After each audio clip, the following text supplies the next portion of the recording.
Welcome, early joiners, to our webinar. We're so glad to see you here. We're going to give a moment or two for folks to get joined in with us. But as you're waiting, if you want to tell us in the chat where you're based or located, then we can see where everybody's joining from.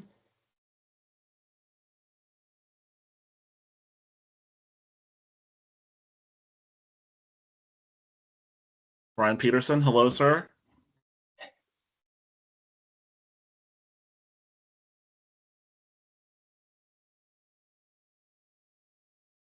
We do know that everybody has their cameras turned off and their microphones turned off, so the chat is really the best way that we have to communicate with each other.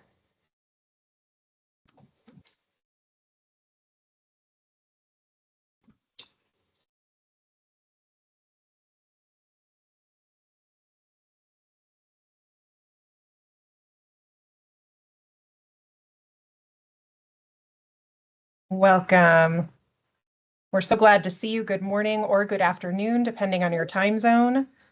Since we do have cameras turned off and microphones turned off, as we're waiting for folks to join, please drop in the chat where you're from. And then Brian Lamar, did you see Brian Peterson wrote you in the chat? Uh-oh.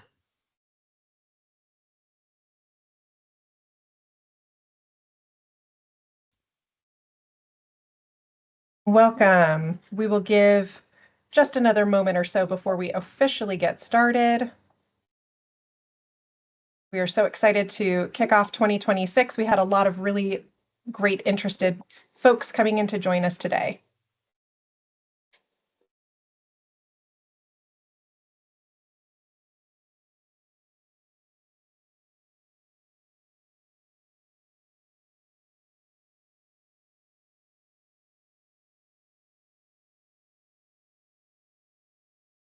All right, what do you think, Brian Lamar? You want to get started? Yeah, let's do it. All right, fantastic.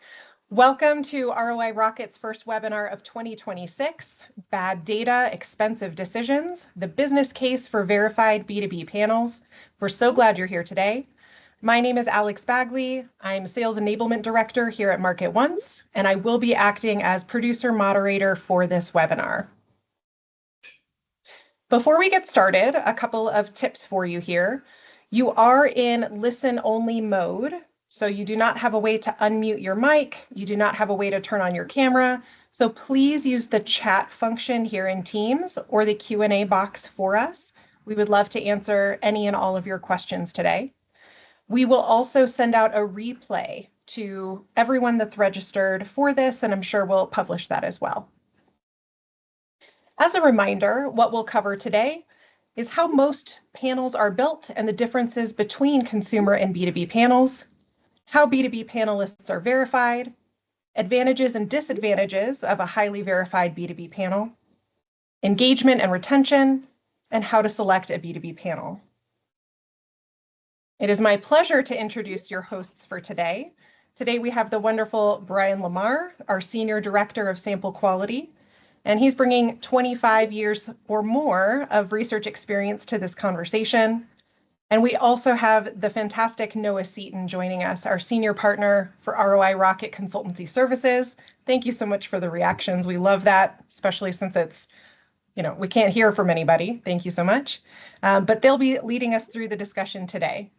Again, I will be moderating chat and Q&A, so if you do have any questions or comments, please let us know, and we will be happy to take those for you. All right, Brian, take us away. Awesome. First off, before we get started, I'm really excited to do this with Noah, who is well known in the consulting part of the marketing research world. And I promise not to talk about how Cincinnati is a much better sports town than Boston if he doesn't want to talk about it either. So let's just get started. Today we're talking about B2B sampling and best practices. And when we were prepping for this, someone had a great insight. Do most people know the difference between consumer and B2B panels and that they're very different? So as we get started, I'll talk a little bit about why and how they're different. Consumer panels, they cast really a wide net. We're reaching the general population through things like social media, lots of general ads, email campaigns, partner networks. Scaling is straightforward because you're working with massive audience. You need 1,000 respondents. We can address this and we can achieve this usually in just a couple of days. Economics work in your favor. CPIs are significantly lower. Conversion rates are higher, and you're not paying premium rates for specialized targeting generally. The challenge really isn't finding people, it's ensuring that they're real people, that they're paying attention and they're giving quality responses. And to contrast that with B2B panels, it's a lot more complex. Fundamentally, just very different. LinkedIn dominates, but we also leverage industry associations, conferences attendee lists, professional communities, some third-party data. Some panels, as you'll see, recruit from their consumer panels. Verification isn't really optional. We're validating job titles against company org charts and confirming email domains so that they match with stated employers. We're often requiring LinkedIn profile authentication. Cost per recruit is just exponentially higher than consumer because you're not just finding a person. You have to find the right person at the right company with the right authority or the right role. And the real bottleneck is reaching, the CMO who makes budget decisions or the supply chain director at a Fortune 500 manufacturer. They're inundated with requests. They're highly protective of their time. And so for highly specialized roles such as cybersecurity architects or pharmaceutical procurement managers, you might only have a few kind of qualified individuals in your entire panel. And so in addition to just kind of general panel recruiting differences, there are lots of other differences. In terms of verification, for consumer, there's basic identity verification, email and phone verification, demographic consistency checks. For B2B, it's a little different. We do LinkedIn profile validation, company email verification, job title and seniority, looking at company size and industry verification, trying to look at their authority and their decision-making role validation. And in terms of engagement incentives, the consumer, it's points, gift cards, sometimes sweepstakes, but they get very, very frequent survey opportunities, many a day, lower incentive per survey. For B2B, it's very moderate to even high incentives, somewhere between $25 to $150 plus per survey for certain types of roles. Executive summaries of research findings are really ways to kind of engage them, or professional development content, industry reports, networking opportunities. Some of the quality challenges that we face are high fraud risk in consumer bots. We know all this, VPNs, duplicates, professional survey takers. Also, something that I study is satisficing behavior, survey fatigue. For B2B, we have challenges such as title inflation or intentionally vague and private information, non-decision makers really claiming authority, outdated employment verification or information, professional survey takers targeting these high-value incentive B2B surveys, and it's really a small universe challenges for like niche roles.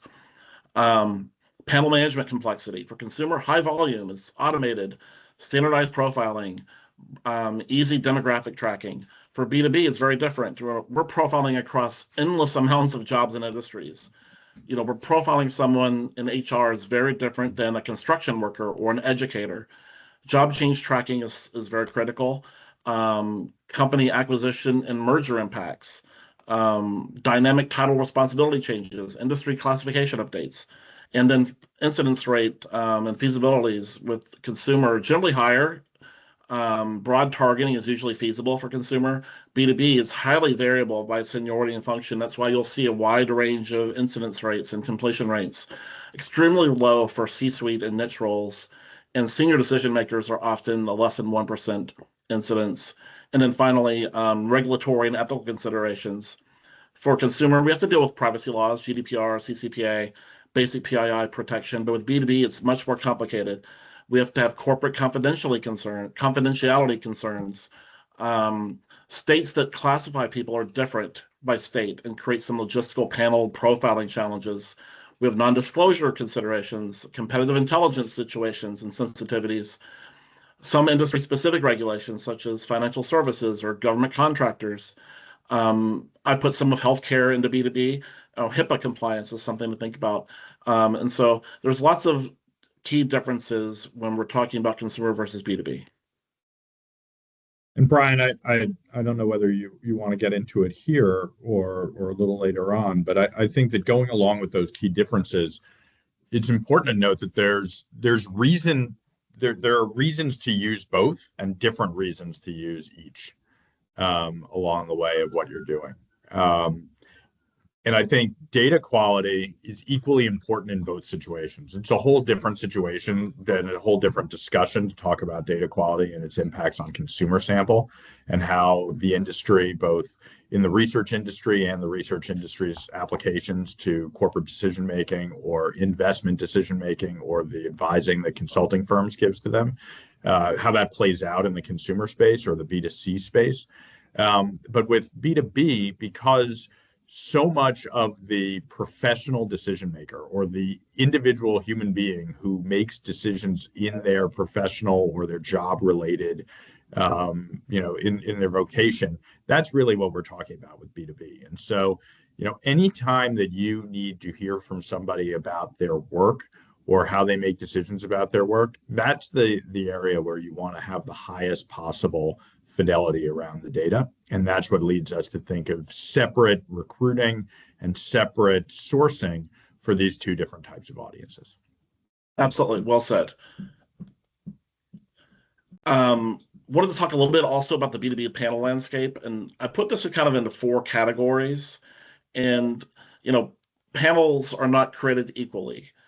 And I think understanding kind of the panel DNA is critical to understanding the quality you're going to get from it. The first one I want to talk about is a consumer panel that really try to be a B2B panel. And they recruit for consumer. They do some light profiling, I'll show you here in a second. And their members know that a $15 incentive is a lot higher than a quarter incentive, or even less sometimes. Generally poor quality.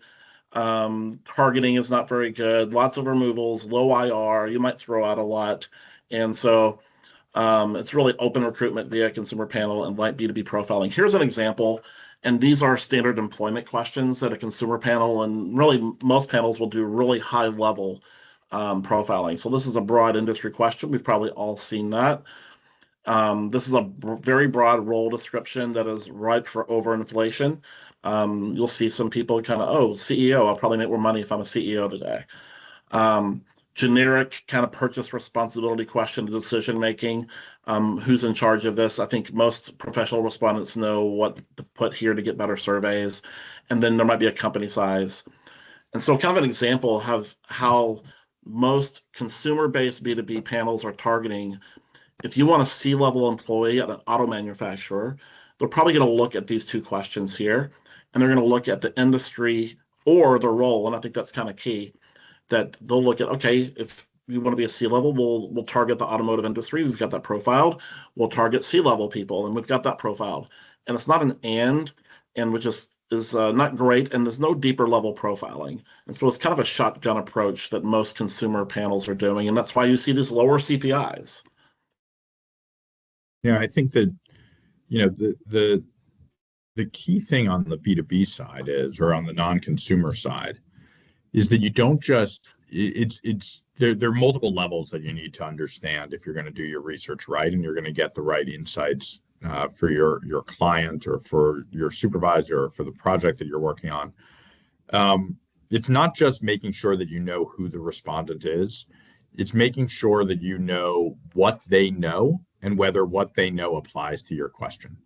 And so the amount of pre-work that a good provider partner will do to ensure that they are finding the respondents who are not just an IT decision maker, but an IT decision maker who focuses on cybersecurity and has evaluated the key for competitive SaaS platforms that are under evaluation in the work that you're doing.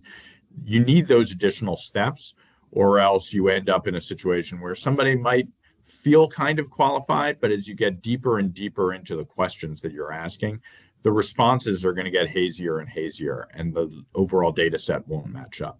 You should be thinking about, in any situation like this, how are we going to find the right insights? And it's not just getting to the right number of N, but it's getting an aggregate data set that holds together and makes sense. And the sum of those parts just doesn't work if you're not doing the work to get away from exactly this type of very broad scattershot recruiting into your surveys. Yeah, thanks. So I like the ITDM example as, we classify people's ITDMs, but does that mean their decision making is on procurement? Is it on software? Is it on other electronic services? Is it on laptops? Is it on, it could be anything. And You to could get just to work that in the level, IT department. It could be anything right, along the way. And, faking your way in or knowing just enough to be dangerous is actually quite dangerous in this situation. absolutely. So that's why I think that second and third level profiling is so integral to B2B research. And then I'll kind of summarize here the typical sample suppliers. This is really the reality. It's a kind of a race to the bottom, unfortunately. Um, I call it the dirty little secret of our industry is that most suppliers are playing a volume game, not a quality game. They're optimized for filling quotas as fast and cheap as possible. When a client needs 500 IT DMs by Friday, the typical supplier isn't asking, are these the right people? They're asking, how do we get that number? How can we get the 500 as fast as possible? There's an aggregation problem. Suppliers are plugging into sample exchanges, router networks, random websites offering incentives for surveys. And there are use cases, like Noah said a minute ago, there are times to use those types of things. But this is really a black box of unknown origins, which is a lot of our sample industry, unfortunately. Everybody claims proprietary. And I'm on a committee with the Insights Association that we don't even know what the word proprietary means anymore. It's lost all meaning. For many suppliers, I think proprietary just means that we aggregated ourselves and we from sources that we won't disclose, and that's proprietary to them. So you're getting a hodgepodge of respondents from anywhere and everywhere. Not much transparency, if any, from where actually they came from. There's a profiling gap also that we kind of just talked about, relying on whatever kind of demographic data came from or liked B2B. Without proper profiling, your targeting really becomes kind of guesswork. Verification void is extremely self-reported. Someone clicks, oh, hey, I'm a CMO at a Fortune 500 company, and that's good enough for a lot of places. There's no email domain check, no LinkedIn validation, not calling them, just check and see if they really are who they are. Respondent literally could be anyone, anywhere, saying whatever gets them into your survey. And a lot of times it's a kind of a one and done relationship. No ability to recontact means no accountability. Respondents know they're anonymous. They'll never hear from you again, so why be honest? And also means you can't do more longitudinal research, such as tracking studies or follow-up validation, an iHut, a follow-up phone call, follow-up text message. Every survey is really a brand new transaction with a stranger. Survey fatigue is really by design. In most cases, there are no limits on how many surveys someone can take. The same person might be filling out 20 surveys today. We did some research in my previous life that is a lot more than that for some people. Giving progressively worse data as they rush through to try to get their incentives. This creates really professional survey takers that learn exactly what answers get them to qualify the easiest. And then there's a kind of a backwards priority, which is a fundamental problem, in my opinion. The industry has invested millions in fraud detection platforms. We're good at trying to identify bots and VPNs and duplicate IPs, but I haven't seen a lot of investment in recruiting and retaining good respondents. And this is something I've learned in the past year at this company. And there's other panels too that do a good job of this, that invest in recruiting and retaining good respondents, attracting and nurturing quality panelists that are actually care about in the surveys and give thoughtful responses. So I think overall it's really defense and not offense, and we're playing not to lose rather than playing to win.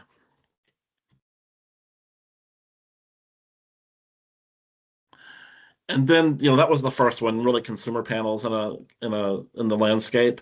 The next two were kind of similar. Aggregators, they might be a panel that have some sort of proprietary sample, potentially. It might be small, but they outsource the vast majority. And this is kind of problematic. A lot of times they aren't transparent. And the truth is they're probably arbitraging cheaper sample and calling it proprietary. You could ask your panel, what percentage of your sample will come from your owned proprietary panel versus like a marketplace purchase. That's one way to kind of understand that. And then you actually have real marketplaces. And those are just kind of neutral platforms that are connecting buyers to multiple suppliers. And that's very common in the consumer world, but a lot of people are using that for B2B because it can get so inexpensive. And the truth is that quality varies wildly by these suppliers, which you don't have any control over. You're only as good as kind of your vendor management and all the controls and levers that you're pulling. And type 4, and this is the one we'll talk about for really the rest of the kind of webinar, is a proprietary panel. They're built through direct recruitment and heavily verified, and kind of a lot of the opposite of what we've been speaking about with consumer profiled panels in other marketplaces. We'll talk about our panel here in a second, but they cost more because most of them, including us, pay respondents fairly, verify rigorously. And so the first 3 is unfortunately kind of an industry standard that we're competing against, and frankly, it's why so many researchers have trust issues with panel data. And so I want to talk about what a different approach looks like. Yeah, and I think that I know you'll get to this, Brian, but when you think about you mentioned you can ask your provider, how much is proprietary versus how much are you sourcing separately. Sourcing separately is not always the end of the world. The key question I always think to ask is, can we follow up with that individual for a recontact, for a phone call after the study? And the higher the rate of that type of follow-up ability, the better your fidelity of the data is going to be. Because the black box nature of so much of the work that gets done in this industry really makes it difficult to source and trace the respondents that you're getting. But when you can get those people on the phone afterwards, that's an indication that there's a real first party relationship between the provider that you're working with and the respondent that they are dealing with. And so challenge that challenge and challenge us for that as well. That's Absolutely. An area where we challenge our own teams to make sure that we're doing it as well as possible, because we know that's kind of the tried and true best approach to ensuring you've got the right people. Absolutely. Well said. Also wanted to kind of just talk briefly about expert networks, pros and cons. And I worked with them some. I studied a lot of panels in my day. If you're not aware of who I am, I studied probably over 1,000 panels and studied intimately dozens of panels. Also studied expert networks. And there's lots of pros and cons of the expert networks. They provide a nice little niche in our industry that I think they're well vetted. There's rigorous screening with most of them, trying to ensure that you get true subject matter experts. There's good profiling, generally good quality, really good insights from experienced people. PII access, sometimes you can see the name of the people that you're talking to. There's a transparency advantage sometimes with expert networks, and sometimes there's kind of a real-time consultation where you can have a direct conversation, which allows follow-up questions and more of a deeper exploration. Some of the cons: limited reach. These are smaller pools, and that just means you may not find your exact target. Limited base size, scale is a lot more restricted compared to more traditional panels, so a lot of people have to blend, which isn't necessarily a bad thing. A little bit more focus on the affluent. So it's generally people that command high incentives. It's C-level, it's the C-suite, missing many kind of important perspectives and roles. Certainly not statistically representative, great for depth, not for breadth. Rather static. The database doesn't grow organically. It requires a lot of active recruitment. And, if I could just summarize this, they kind of excel, I think, at some deeper qualitative insights from some vetted professionals, but they're kind of a specialized tool, not for more of a scaled quantitative research or representative sampling. And so I think there's certainly a use case when expertise trumps sample size. Yeah, I think that last point is such a key one, because when we support management consulting teams, and I see some of our clients on the webinar and welcome them here. So often the respondent bases that we're trying to get after are incredibly niche, and so our clients are going to use multiple different providers. Often the expert networks are amongst them, because expert networks provide a whole host of and a lot of in-depth interviews for those same clients. From my perspective, the best work that we can do together starts off with figuring out, I talked a little bit before about, you want to know who those people are, what do they know, and does what they know apply? And that's all adds up to a really good understanding of the addressable audience of the study that you're doing.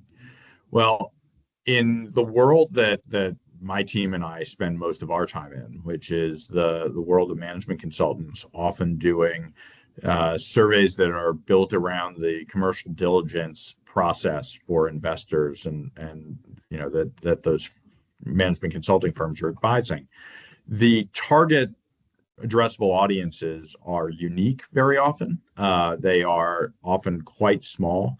They are incredibly specialized. And so where I think that we in our company excel, and where I think that we are a bit more flexible and nimble perhaps than the expert networks, is that you need multiple modes of getting after those people. You need your own panel because there needs to be some scale to the speed in which you're going to get at the answers. And so you need a broad and deep set of profiling around a large number of individuals in their professional roles. But then you need a process to go and figure out who are these people and how are we going to find them. And whereas the expert network model has very much been around essentially employing former executives as contractors to do contracted in-depth interviews with their clients, the model that we've built is around how do we figure out who the right decision makers are, where that information resides, and how we're going to get our questions in front of those people in a predictable way in a very, very fast time frame, like 3 to 5 to 7 days of the time period that we have very often to get studies done for the commercial diligence landscape. And in doing that, we are the opposite of static. We are incredibly bespoke, super custom, out there figuring out the right organization to partner with or the right publication to sort of dive in deep with in order to find the right people. And, that process is, again, as you're evaluating different partners that you can work with, think a little bit about that process. Think about how they are going to do the nimble stuff that gets you a very agile set of responses to the questions that you're asking, because the questions are going to change also during the course of the study that you're doing, where your areas of focus are, the key quotas that are open and then closed, and where you narrow in on.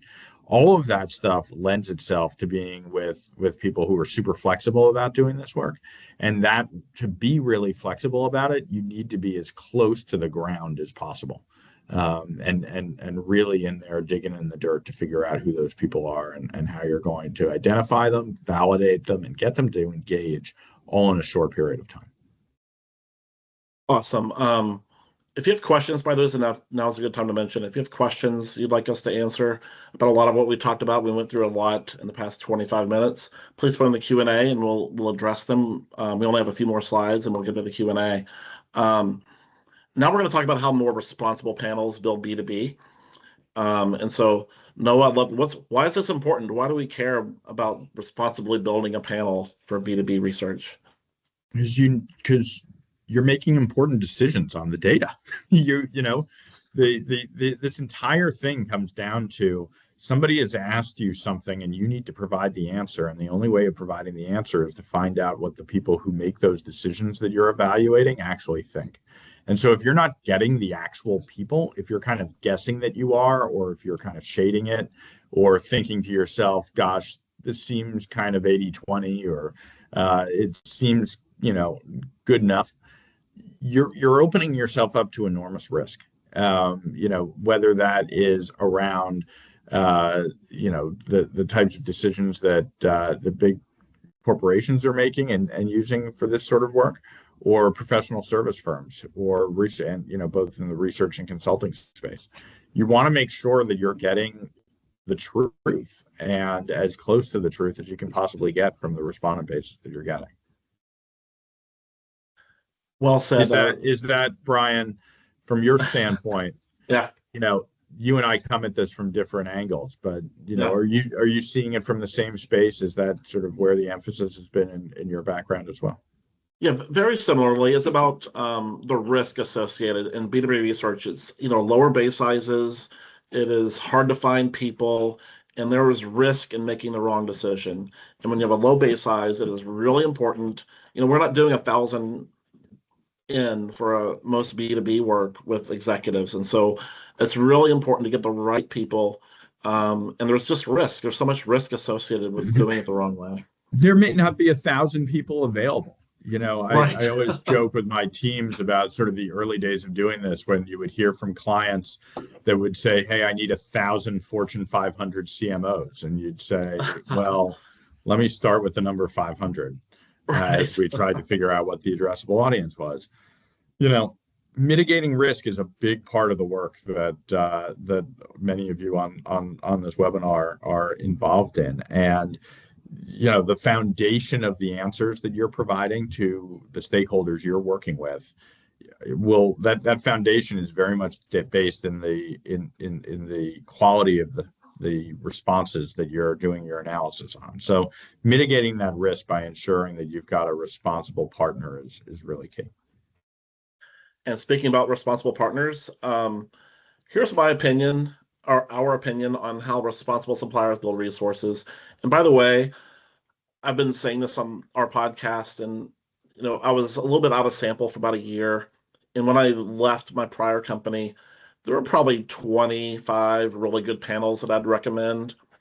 And unfortunately now I think it's down to, it's definitely in the single digits. It's probably honestly the low single digits.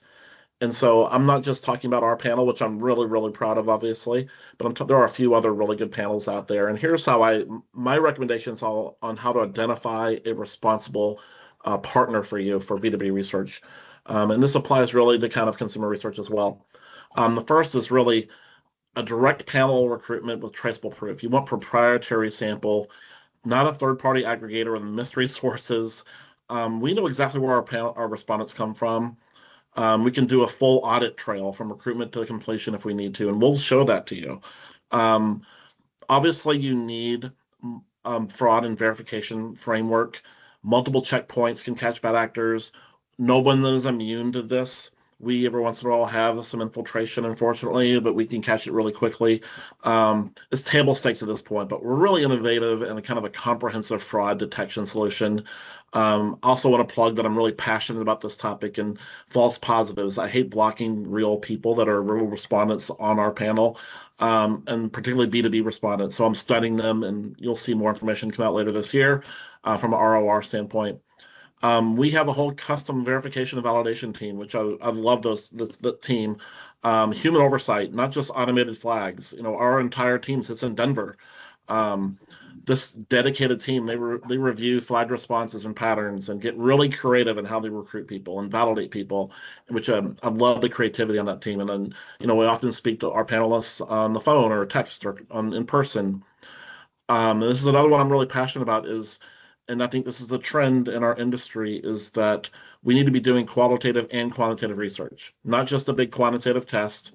From IDIs to large-scale surveys, we need methodology flexibility, and without compromising quality standards. Yeah, and that's so key, because when, as I said before about the follow-up, the multimodal way of getting at these respondents ensures that you're getting the level of engagement that you need to vet whether a really well qualified person actually has the specific nuanced information that you need.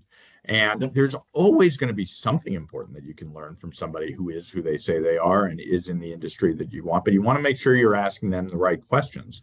And one of the best ways of doing that is to feature in your work streams a mix of that quantitative and qualitative, so that you're going back and forth between the data set and the sort of the color around it that comes out of the qual.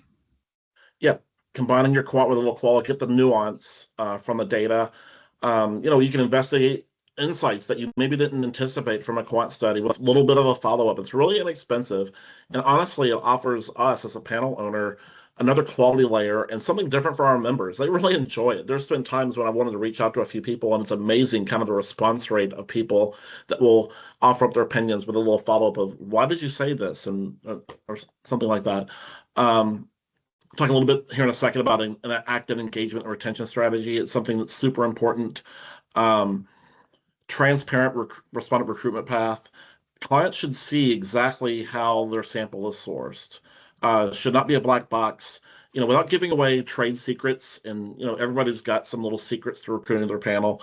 Um, but despite that, full visibility into the recruitment methods. And now we're building communities. We're not really calling them panels anymore. We separate our consumer panels and our B2B panels, all separate. And within our B2B panels, those are even separate.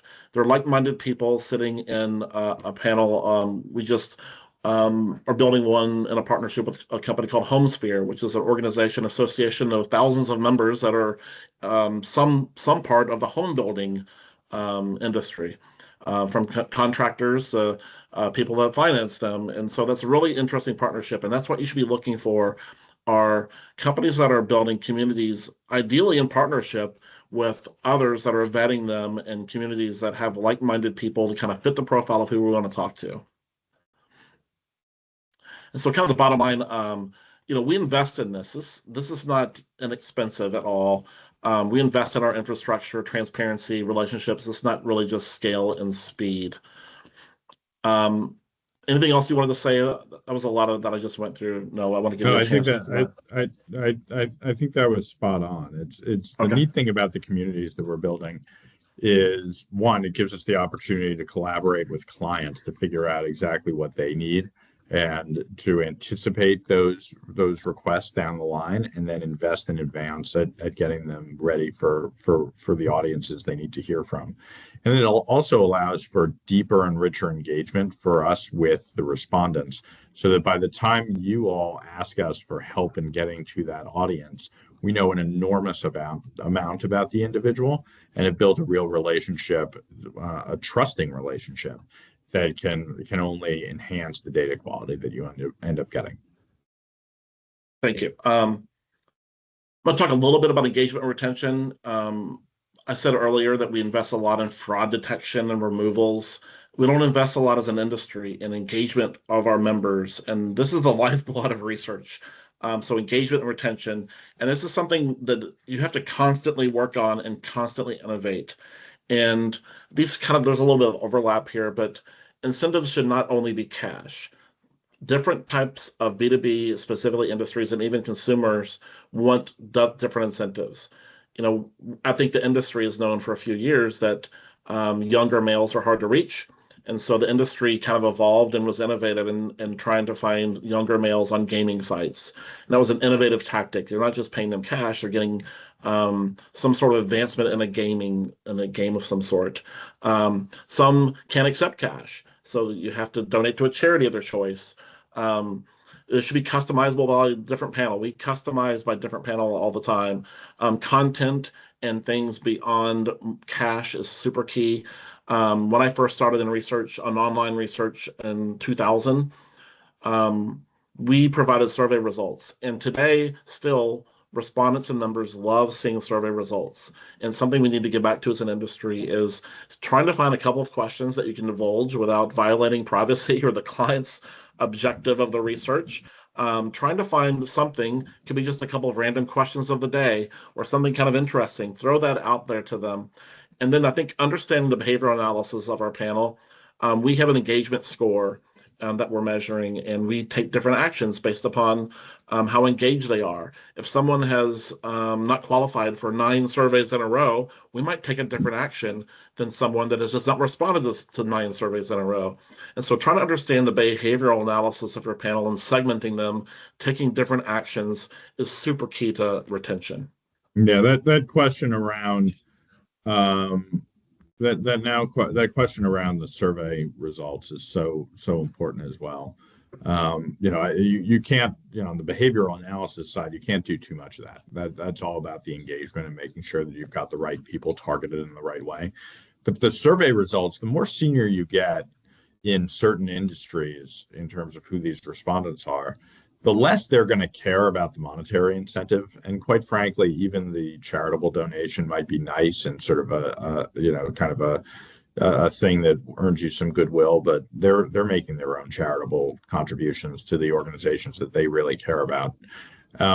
What they're looking for is insight. They're looking for, what do their peers think?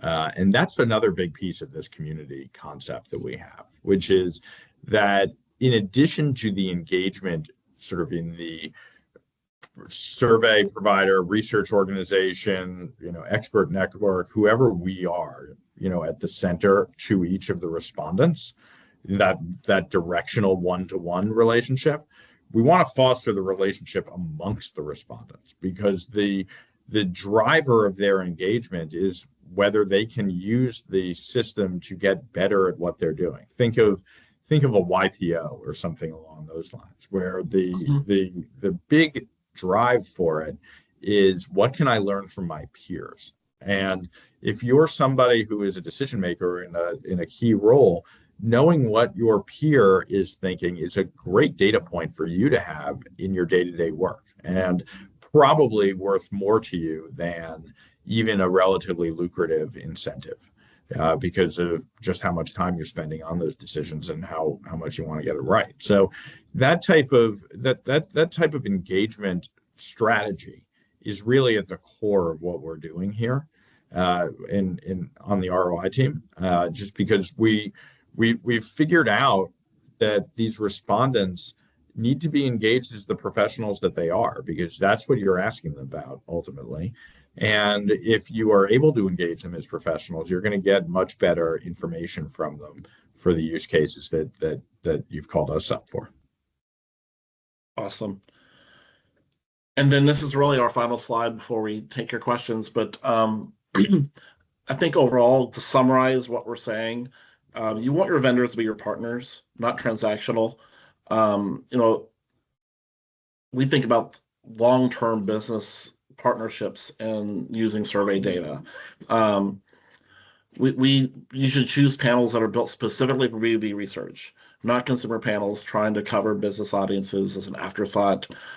Deep profiling is essential. Look for panels that have comprehensive firmographic and individual data so you can precisely target your audience. Raise that incidence rate up. One of the biggest challenges of our panels is just not big enough, unfortunately. We just hard to scale at the level that we do. Industry expertise counts. Work with suppliers and partners that understand your specific industry's nuances, terminology, decision-making structures. I used to do a lot of agricultural research, and I used to have to know, when is planting season, right? And when is a good time to survey farmers? When is a bad time to survey farmers? Things like the nuances of the individual targets that you have is so key. And again, I say this probably every webinar I've ever given for 10 years. Demand full transparency, demand it. Even us. Insist on knowing exactly where your sample comes from, how they're verified, how they're recruited, what quality controls in place. Ask us all the tough questions. Ask everyone all the tough questions. We don't have a good reputation. You can read all of the GRIT report and the Inside Association reports about how people are satisfied with the quality of the sample. It's not good. We're not going to get better until people start demanding excellence. I hope you mean, Brian, we the industry. I like to think that we ROI Rocket have a good reputation, or at least we're trying to build one. Absolutely, yeah. We the industry. I'm part of the industry there. And so, yeah, the takeaway: don't treat B2B sample like a commodity. Cheapest option. If it doesn't make sense on how you can get a CEO for $15 CPI, that should ring a bell that it's probably not great quality, not great data. And so invest in specialized suppliers who can prove their quality. And that's all I have. We do have a couple of questions that have come in. So I'm going to start with our first question through the Q&A box. So that's from Brian Peterson, and he did ask, what type of verification methods are better than others in the B2B space than consumer? What type of verification methods are better in the B2B space? Better than others in the B2B space, rather than consumer. I'll try to answer this first and Noah fill in any gaps. I think it's custom. Not everyone is on LinkedIn, and so there are cases in B2B where you should go to LinkedIn to verify people. I know a lot of industries aren't on LinkedIn, and so there are third parties. Not everything on LinkedIn is accurate. You need multiple. And not everything on LinkedIn is accurate.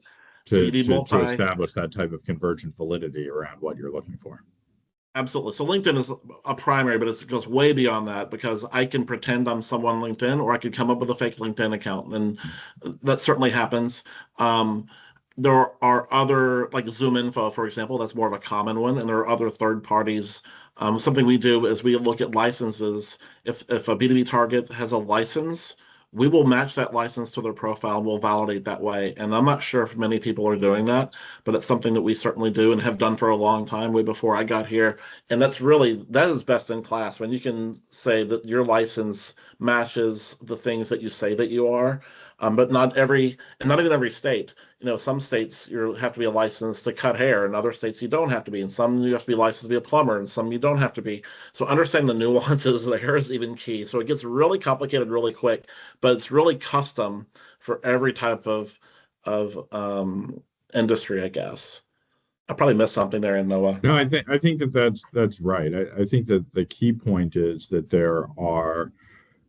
you need to be doing multiple things. It's kind of a belt and suspenders approach in order to make sure that you're getting to the right, the right output. It's there's a mix of the very manual and the technology driven.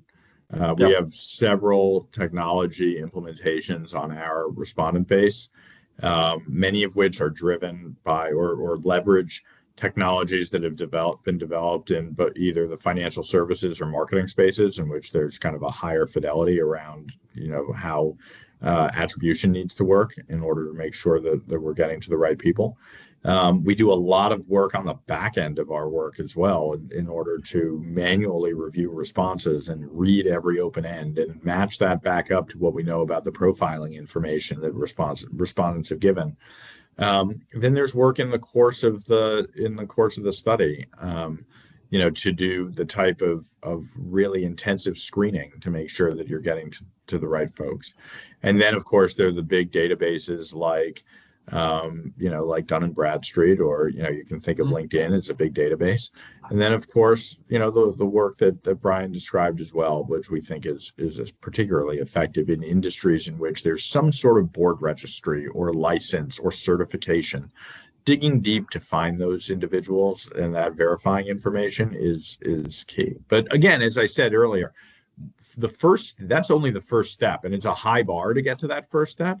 The next step is, okay, you've got a person who is an auto mechanic in Nebraska. Does that auto mechanic actually have the information that you need about the service lane software that you're studying? That's a different question. And that's one that requires your partner providers in finding you the responses to be having conversations with that person and figuring that stuff out. So that type of mix, I see there's another question in the Q&A about, and sorry to steal your thunder on that, Alex, but I see there's another question in the Q&A around whether it's better to do sort of real-time recruiting versus pre-building your panel.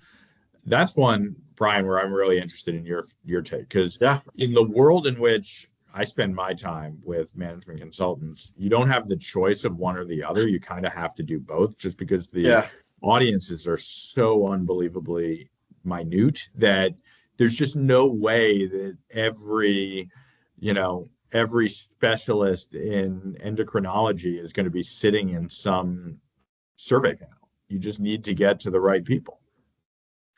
Yeah, you're right. My answer would be, in a perfect world, in a world that does not currently exist, proactively recruiting B2B, because then you can recruit them, where you recruit them from, you can do all of the verification and validation techniques.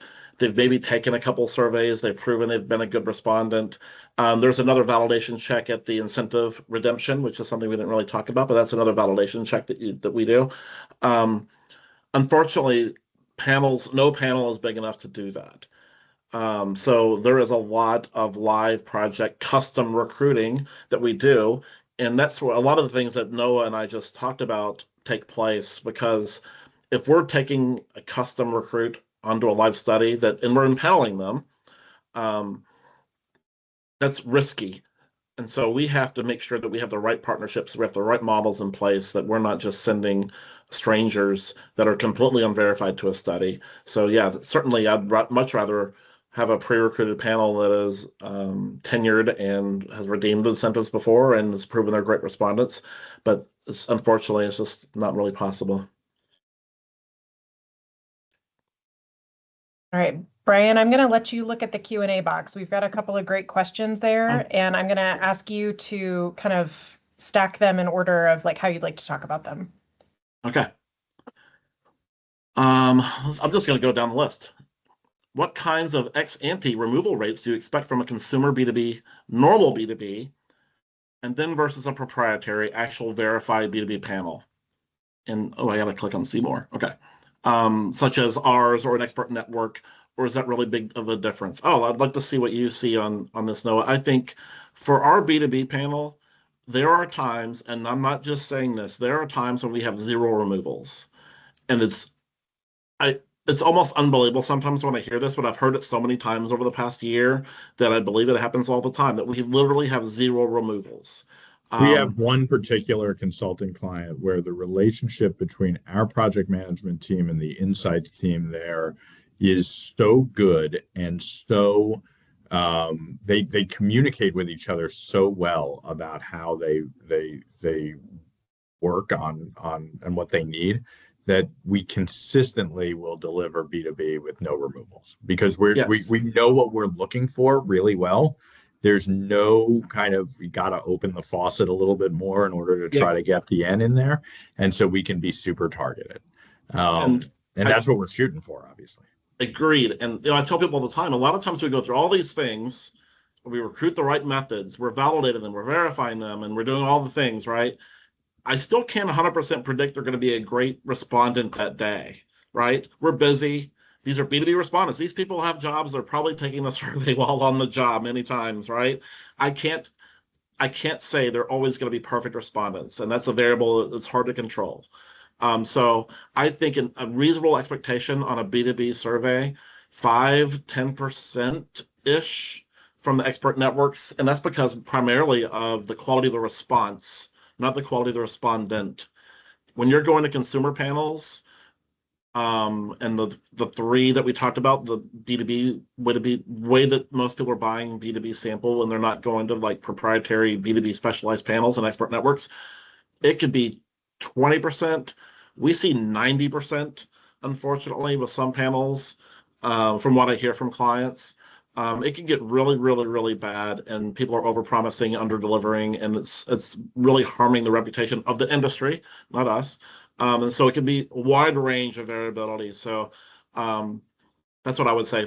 I think 5 to 10% is a reasonable expectation for a highly verified B2B panel. It could be anything 20% to 90% for consumer. Do you see that, Noah? No, I completely see that. Okay. We're aligned there. Let's see. What about super low incidence B2B targets is another question. I struggle to reach hard to reach low IR audiences with online panels, so I'm kind of stuck with whatever I get or qual. Any advice? This is the bane of our existence, Noah, is these low IR B2B targets. Well, I mean, the first question is such a good question, and it happens so often. Maybe online sample's not the way to go about it. Maybe there's, in certain situations, maybe it's better for getting people on the phone. And, that's why we've built out our capabilities to try to get people on the phone, because, depending on the addressable audience, it may be so low IR. I find IR in the non-consumer context to be sort of, that's such a tricky concept, because figuring out what the denominator is in the rate is virtually impossible. You need to figure out, like, what is the actual universe of people with this specific qualifying criteria. That's a lot different from looking at the general population against the census. And low IR in B2B essentially means you've got a very small addressable audience.